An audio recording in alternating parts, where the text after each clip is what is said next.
Nako po, mama ni Joy, nagsalikta na nga ba?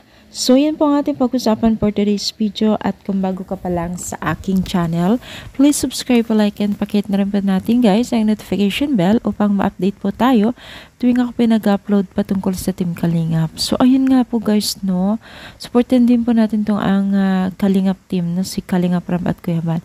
So ngayon maraming nagtatanong ngayon mga mima na netizens kung ano nga daw masasabi ng mama ni Joy sa mga kaganapan ngayon na naging issue.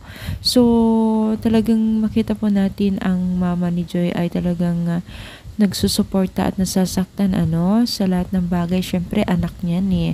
So ngayon po wala pang update kung ano ang naging mensahe po ng mama ni Joy at ang si Joy, no, kasi pinagdidiin na inagaw daw di umano itong si Joy si Dan kay Medita, no. So hindi nila alam na plano lahat yan ng Team Kalingap at taga-supporters at walang kinalaman dito itong si Joy. So alam ko po 100% po na nasasaktan ng kanyang nanay dahil hindi naman siguro ganyan itong si Joy sa totoong buhay.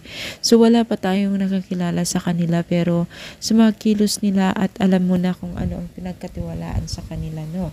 So sa mga basher dyan, ingat-ingatan po natin ang magsalita, lalo't pa man po kung hindi tayo nakakatulong sa lipunan. So maging masaya at sumuporta na lamang po sa ikakaunlad ng Pilipino o sa ating mga Pilipino. Dahil napakalaking bagay din pang suporta natin sa ibang tao, di ba? Spread love, baga. No? So, ayun.